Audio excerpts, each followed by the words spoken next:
Hey guys, Harry Thomas here, and welcome, ladies and gentlemen, to my updated ranking of the 12 movies in the X-Men franchise. I did initially rank the movies back in 2017, but now we have Deadpool 2 and Dark Phoenix added to the series. I thought I needed to update my list a little, and this is one of my more subjective rankings, as this franchise contains some of the best and worst superhero movies ever made, and name one other superhero franchise that has a combination of both. So yeah, I finally remembered my Wolverine clause for this ranking. So sorry I forgot them for my Deadpool 2 review and for my Dark Phoenix review. So without further ado, here's my ranking of the 12 X-Men movies from best to worst, and I can't wait to hear your ranking in the comment section below. We'll start with the worst and work our way up to the best. At number 12, at the very bottom of my X-Men ranking, Deadpool 2. Oh man, this decision is gonna get me all the hate for sure, but I say Deadpool 2 is even worse than Origins. I have no idea why the heck Tim Miller left and was replaced by David Leitch. What should have been a plot following Wade and Vanessa becoming parents and Vanessa becoming a copycat, so that's most likely the direction Tim Miller would have taken the sequel. Instead, we get a plot which deviates entirely from that beautiful love story from the first Deadpool, where Vanessa is just killed off randomly, and Deadpool teams up with the X-Force, who are all boring stock characters to me. Cable being the worst X-Men villain I have ever seen, period. After Thanos in Infinity War, this role was not the best pick for him. At number 11, what the majority was called the worst in this franchise, X-Men Origins Wolverine.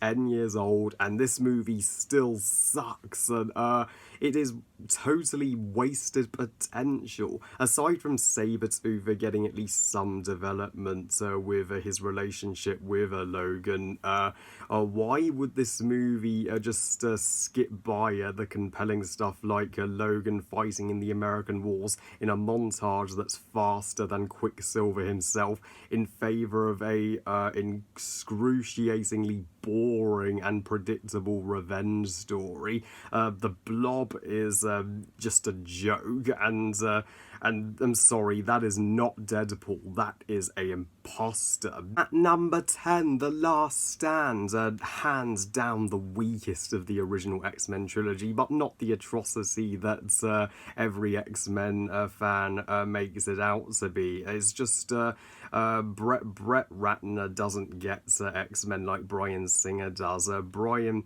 Singer was better off directing The Last Stand instead of Superman Returns that year.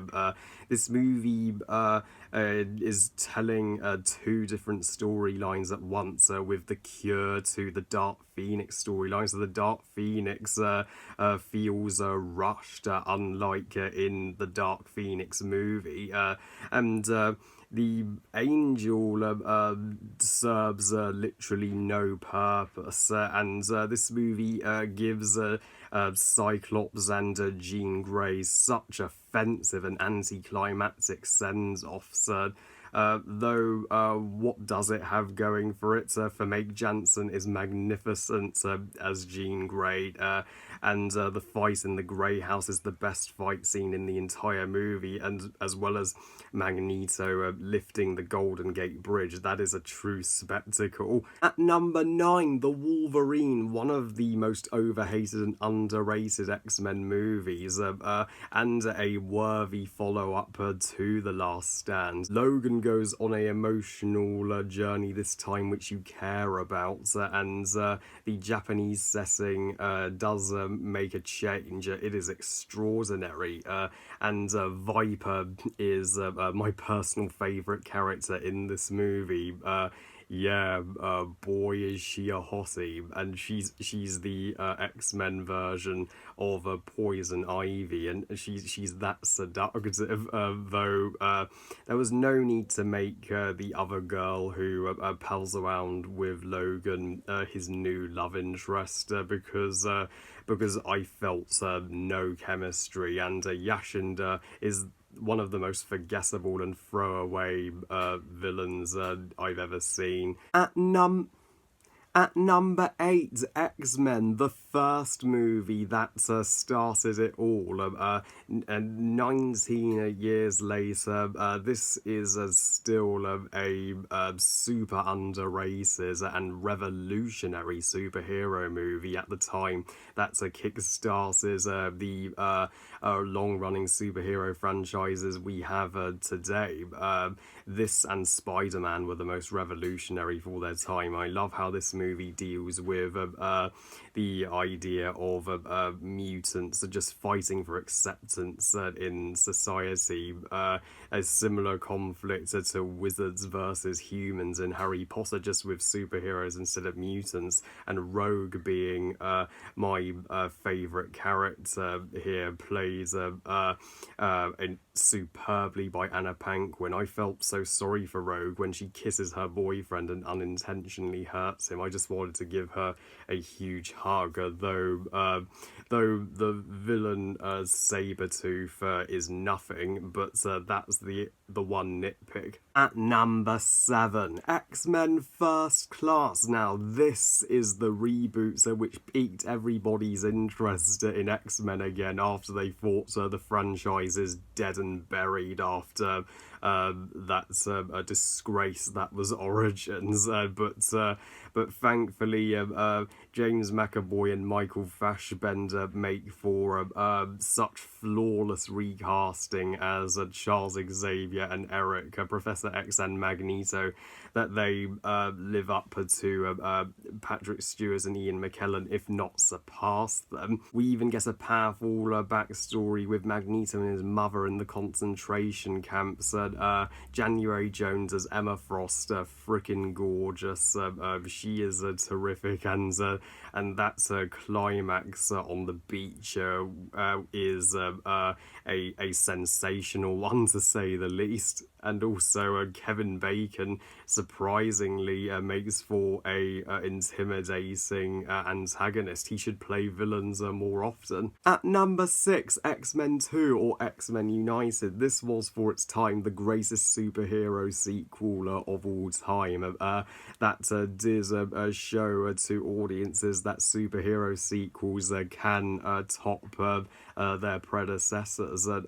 Even if Spider-Man 2 and The Dark Knight did top it years later, but this did top it years later, but they followed in X-Men 2's footsteps. I love that this movie, it goes back to Logan's origins, the lake where he became a Wolverine, and his fight with that lady with the extended claws. That was the bomb, and Nightcrawler even has his most memorable moment here in the White House, and the ending is one of the most heart-wrenching endings to a superhero movie, with Jean Grey's supposed sacrifice, even though we know she does return in The Last Stand. At number 5, Deadpool. Now, this is the best apology for destroying Deadpool in Origins that Fox could have ever given us. Ryan Reynolds was destined to play Deadpool, and this movie, unlike Deadpool 2, did Vanessa justice. Yeah, I love that this is not just it's not just a heartfelt classic revenge story about Deadpool getting back his life. It is one of the sweetest love it's one of the sweetest love stories in a comic book movie, period. Where I wouldn't have minded if the entire movie was just focused on Wade and Vanessa's love scenes. That's a adorable couple, and it still kicks the shit out of Deadpool 2. At number 4, X-Men Days of Future Past, the second and what the majority would call the best in the rebooted X-Men trilogy. One freaking awesome X-Men movie, and it does the concept of time travel brilliantly, similar to Avengers Endgame. It brought in Quicksilver. He has his iconic kitchen scene. Jennifer Lawrence's Mystique is such a badass as she goes on her journey to track down the mutant hater Trask. The Sentinels are X-Men killers. They are nearly unstoppable foes for our heroes to take on, and the finale with Magneto lifting up the stadium, man, does that kick ass. And this movie, similar to Force Awakens, is the best of both worlds for the franchise, combining the old and the new perfectly. At number 3, another pick that will make you go what, but X-Men Apocalypse, similar to the Wolverine. This is a overly pulverized and extremely underrated X-Men movie, and ridiculously satisfying to me as a conclusion to the rebooted X-Men trilogy. Apocalypse slash Enzar, to me at least, being one of the greatest villains in this franchise. Everything they've built will fall. Yeah, and his death is such an epic villain death when Jean Grey, she unleashes the Phoenix on him, and Sophie Turner as Jean Grey herself, she totally nails Jean Grey, and Quicksilver's moments tops even his moment in Days of Future Past when he's rescuing everybody from the destruction of the mansion, and Apocalypse has won some of the most astonishingly powerful in terms of drama and spectacle at the same time in this series, from the opening in ancient Egypt to the electrifying final battle to the heart-wrenching moments with Magneto and his family. At number 2, at the time, my favourite X-Men movie, Logan. Logan is gold. It is a flat-out masterpiece and a brutal and poignant send-off to Wolverine, one of the most timeless comic book characters, and Hugh Jackman delivers a performance that is immediately Academy Award worthy, as does Daphne Keane as Lara L, his daughter. She has by far some of the most badass moments in any X-Men movie, similar to the ending of War for the Planet of the Apes, which was released the exact same year. Had Wonder Woman not been released in 2017, this would have been the best comic book movie that year. And my number 1 favourite X-Men movie is, the one pick which everybody disagrees with, but Dark Phoenix.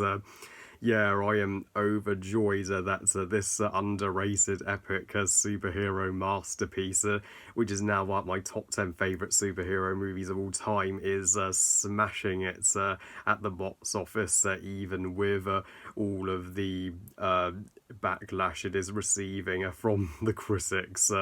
I'd check out my review for my full thoughts. So yeah, that was my highly controversial ranking of the X-Men franchise. Movies like New Mutants and Deadpool 3 have yet to join the list now that Fox has been brought by Disney. Well, I love you guys. Thank you for watching. I hope you guys enjoyed this ranking. And what's your X-Men ranking? Please comment and let me know. Please like the video and subscribe. Please follow me on Twitter and on Instagram. And I'll see you all next time when I review Secret Life of Pets 2, finally. And remember, movies are us.